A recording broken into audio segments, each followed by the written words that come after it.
He's going to tell them to attack. Even though they surrendered, they're going to kill them.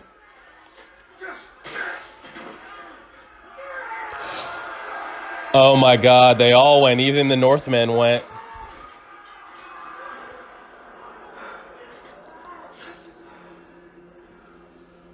They still killed them anyway.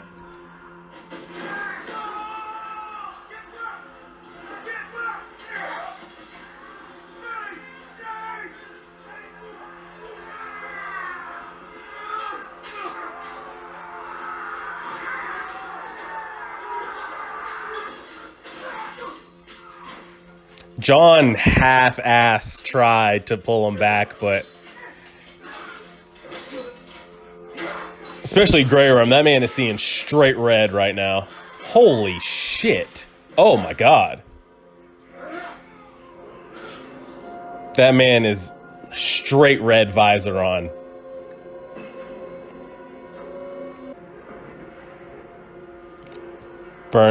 She burned soldiers, women, and children alike. She did it. I'm kind of digging it, though.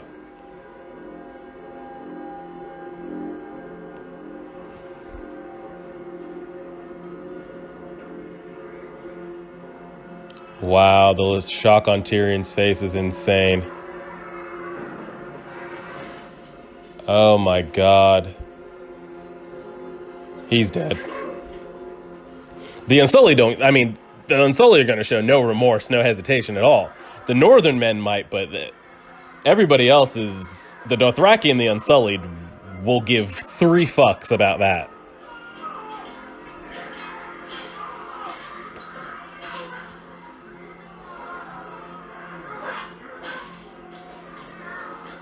Are they just killing civilians too? Like, what is happening? Jesus. Like, Northmen are just straight up killing civilians.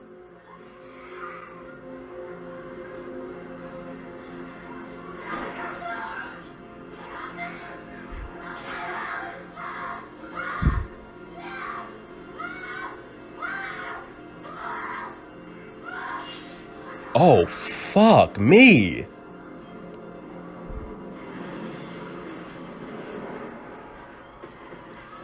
Oh my god. Shit. John, I mean, what can you do? Those are your men too, by the way. It's not just Unsullied and Dothraki heathens. His men are going in too.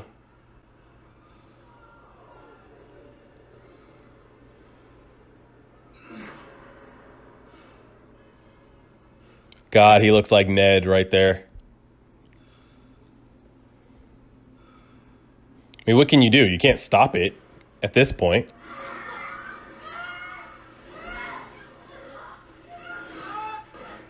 He's going to kill his own men?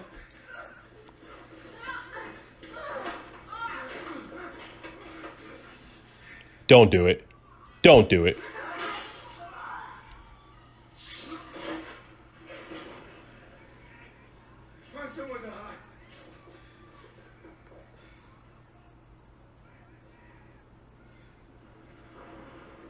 We're still doing drive-by flames. That was one of the best 5-minute, 10-minute sequence we've had in a long time.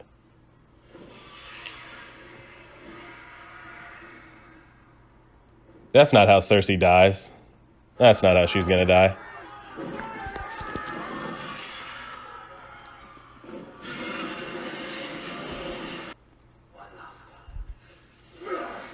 He's got to fight with his left hand, too.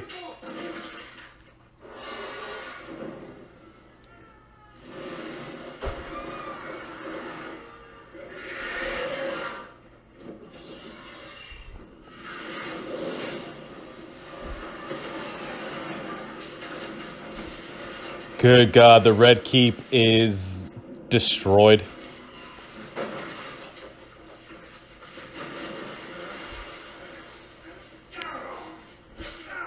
That long sword in those tight quarters, like, what are we... I mean, I don't think he was planning on this. Hit him with your left hand. Beat him with your left hand.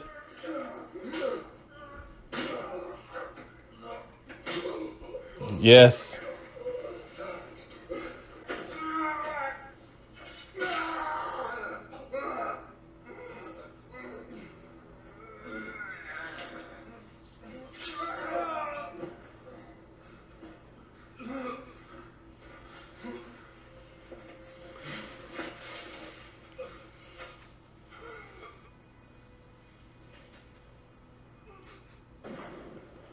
I don't think he's... Fuck.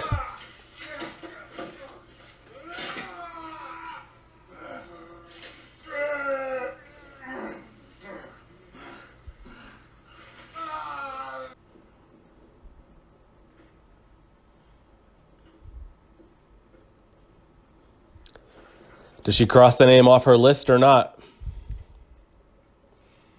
Sandor. She referred to him by name. Has she ever said that? Thank you.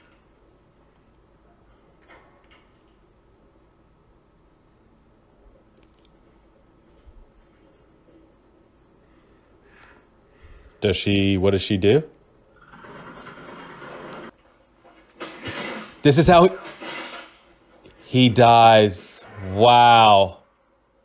That's how he dies. By his creation. He should have never done it. He should have never done it.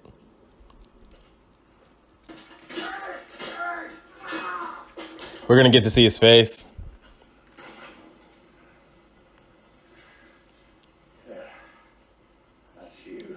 Look at that scenery of this fucking fight.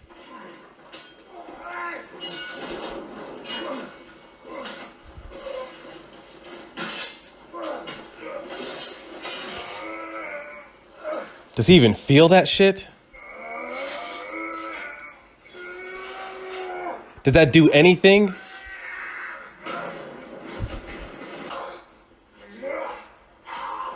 God, if he was a normal man, like... But he's not.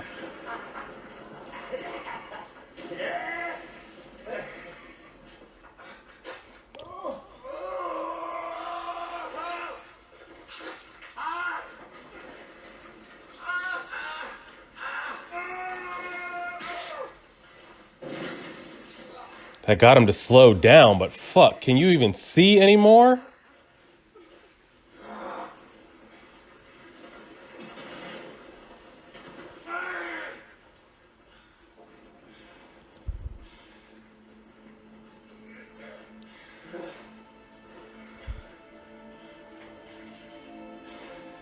You have to cut this man's head off.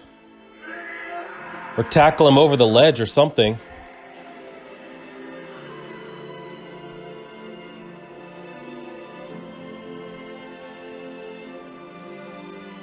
Damn.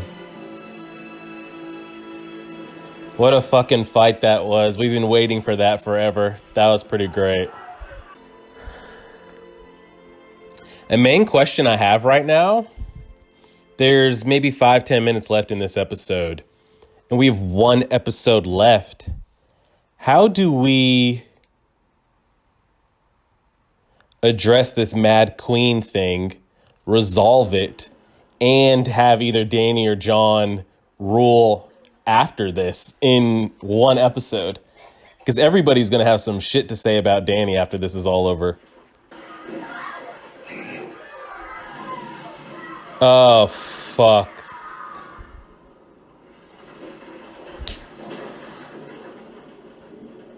Cersei and Jaime.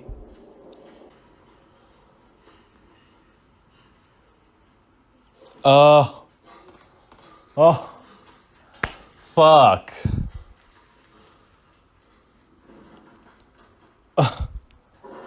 What do you can't do anything. You can't go back the way you came. It's destroyed and you can't go through. What do you do? They're gonna die down there together. Jaime is bleeding out as we speak. They're gonna die together down here. You think they're just accepted to die down there together?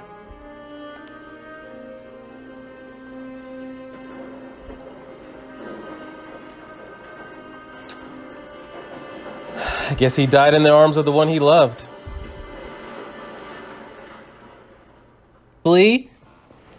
Just on the top of my head, has been the best episode of season 8. Off the top of my head, the two major things that pop in my head were the amount of deaths we got that episode.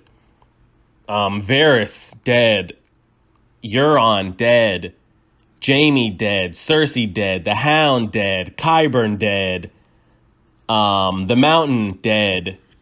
7 real, like, major, or I guess more than fodder character deaths right there.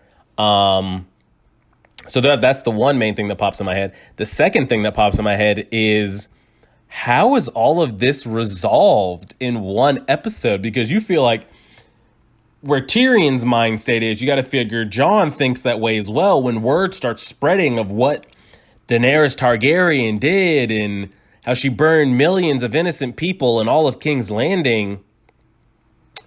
How does what, like, I can't even think, like, how do you resolve all of that, have her survive and put her on the throne and have people love and follow her, is going to be interesting to me, because Jon is going to resent her. Tyrion is going to resent her, just like Varys said. What happened is what happened. So, like, the only way I can think that gets resolved is she has to die in the final episode, and then Jon goes on to rule in her place. That's the only thing I can think of. Or maybe Jon and Dany die and they give it to Gendry or something like that. I can't. Unless you guys are thinking of an angle I'm thinking of differently. Maybe because you guys will have seen it before, it will have marinated, sat with you guys. Are you thinking along the same lines I am of what just happened and what she did? How can she expect people to want to follow her? I think if we had another season, yes, it could all be resolved. It could be talked about. They could rebuild and go on and do all these things. Unless they give us a time skip forward or some like Harry Potter ending where we skip forward like 5 years and we see King's Landing being rebuilt and Dany and Jon's child is now born and they're ruling together and we get that kind of ending, sure, then yeah, you could still have Dany rule and everything. But if we're not having the Harry Potter time skip ending and we're not going to do the Lord of the Rings, like put a bow on everything ending, how the hell do you put Dany on the throne and have her rule and say that's all, folks, in one episode? I don't know. I'm really trying to wrap my head around it. I don't know. That's kind of my major burning question for the episode. And then the deaths that we had, that's what I was expecting from the Battle of Winterfell. And I said this at the beginning of the episode. The way the writing has gone this season and the disappointment that it's been, I just wanted straight Mad Queen, just burn it all down. And even though they had surrendered, and even at the time I was watching the episode, I'm like, oh man, is she going to do it? Don't do it. I wanted her to do it, just to give us something this season that, like, I don't know, played along to some kind of theories or story or plot point. And she did it. I just think the buildup of, like, she has done nothing but lose since she's came to Westeros. She could have landed there with her full Khalasar, 3 dragons, her full Unsullied army, still had the Dornish and the Tyrells backing her, had all of that, and just did what she did as soon as she got there, and still have the South, still have the Reach, still have 3 dragons, the full Khalasar. She could still have all of it and just did what she did. But instead, she listened to others. Lady Olenna told her, "You're a dragon, be a dragon." But instead, she listened to Jon when he said, if you use those things to burn cities, you're not new, you're more of the same. She listened to Varys, she listened to Tyrion. She took her forces north, lost pretty much 2 dragons because of it, because the dragon was injured when they brought it back down. So she lost 2 dragons, more than half of her forces, 2 of her strongest allies. She lost 1, 2, 3 advisors, her best friend. And I think she was at a point like, wow, I can finally put something in my hands right here. I'm burning this shit down. Fuck it. I'm over it. I've listened to other people. Even though they surrendered, I've got so much taken from me. I'm going to do it. And like, I see where she's coming from on that standpoint. And then I could see the other side of the fence. What Tyrion's saying is like, you're going to be just like your father and inspire fear if you do it this way. But I feel like she's like, fuck it. I've gone through so much. I've lost so much. That woman up there took so much from me. I'm not just going to let her surrender the easy way and ride off into the sunset. But that was but speaking on Dany's point and what happens with her, that was just a great shot. I know that a lot of people complain, and I saw this a lot on Reddit. If you watch the 2 opening scenes, I'm not going to put it up on the screen, but if you watch old openings from like the past 7 seasons and this opening, they moved the location of King's Landing on the opening like 100 yards inward for them to be able to put this like desert strip. They never had that like desert opening in King's Landing ever. But they moved King's Landing in the opening like further inland just to have, I guess, that desert shot. But that shot of her just like burning in and getting out, taking out all the scorpions was great. Seeing just Grey Worm say, fuck it, I'm going in there. And then really seeing Jon's Northmen like not listen to him and just go in there and start raping and pillaging and killing. Just some gruesome deaths of people getting their heads bashed in, heads chopped off, people burning, getting their throats sliced. Like that episode right there was a lot of like season 1 through 5, season 1 through 6 Game of Thrones right there. And it really felt like great. And I enjoyed it. There wasn't much dialogue and like, oh, what did this mean? Or what do we need to interpret? It was just a battle, and it is what it is. And I thought it was great. And I think it's been the best episode of the season. We got Clegane Bowl. I do feel bad for Brienne, and I'm thinking to myself, what was the purpose of the Brienne storyline? That's what pops in my head, because he's not going to live happily ever after with Brienne, and she now knows that she's going to find out that Jaime's dead. Like, he's nowhere to be found. So, like, what a shitty, like, she's never been with a man, decides to give it to somebody she loves, who thought loved her, and in the end, he still went back to his crazy psycho war-driven sister. Just what a shit story circle for Brienne. And I guess the biggest question, like I said in the beginning, is I wonder how the rest of the 7 kingdoms take this. Like, do they still follow Dany out of fear? Do they say, no, we don't want to be under this rule? And I mean, I can't believe there's 1 episode left. And are we going to see Robert Arryn up in the Vale? Are we going to see the new Dornish prince leader? Like, if we go with the Lord of the Rings ending and they have a coronation ceremony, maybe Robert Arryn comes down, Sansa comes, Arya's there, the new Dornish prince comes, and we get to see kind of every character that's been on screen. I would like to see Mira read on screen. And then kind of what is Bran's purpose? I thought maybe Drogon would die this episode, and then maybe Bran would maybe go north of the Wall and live out the rest of his days, or something like that, where we kind of like eliminate magic from the world. Like, no more Green Seer, Third-Eyed Raven, also no more dragon, and like men just rule. But that's very like Lord of the Rings, like the magical OP characters ride off into the sunset because they're no longer needed. I have no idea how this last episode is going to go. How you wrap up and include every kind of character that hasn't had their story arc put a bow and a ribbon on it. I don't know, because you ended Cersei's, you ended Jaime's, you ended the Hounds. Arya's story arc, what is her purpose? You know, like, maybe it's not. I don't know. Maybe nobody needs a purpose. Like, maybe Sansa stays in the North the rest of her life.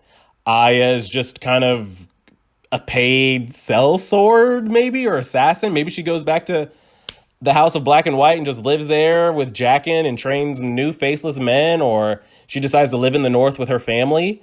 Does Davos go live under and serve under Gendry, or what's the Vale's purpose? Like, what's Yara doing? Are we going to see her again? Just a lot of like, think of every character, whether they're A-list, B-list, or C-list, that have had a meaningful arc.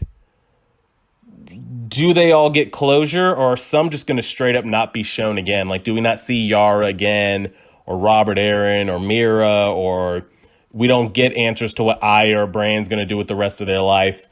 I think the only major gripe I have, like, I guess from here on out, is the rest of the world and those old shits at the Citadel are never really going to know that there was a true Night King and White Walkers and Northern Threat. That's another reason why I wanted the Night King to like fly down to King's Landing, and maybe he burns Old Town and they all see like these White Walkers and spiders as big as hounds and giants, and people south of Winterfell are never going to believe that ever.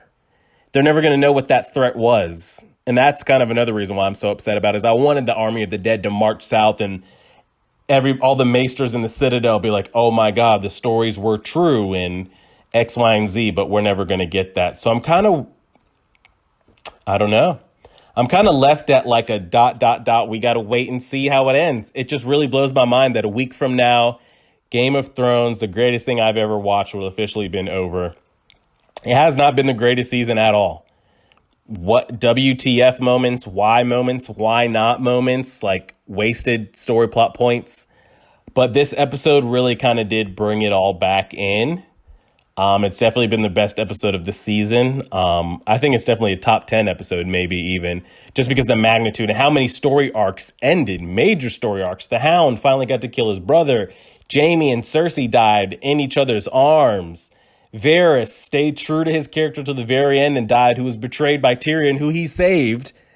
Just a lot. Euron dies by Jaime. Qyburn dies by his own creation when they told him at the Citadel. And even creepy as Maester Pycelle said, you can't be doing this. We don't know what this turns to. He died by his own creation. Like Dr. Jekyll, Mr. Hyde type shit.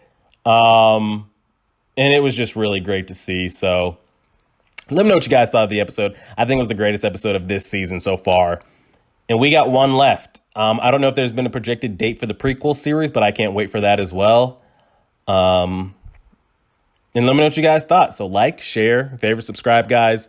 Only one more episode of Game of Thrones. And as always,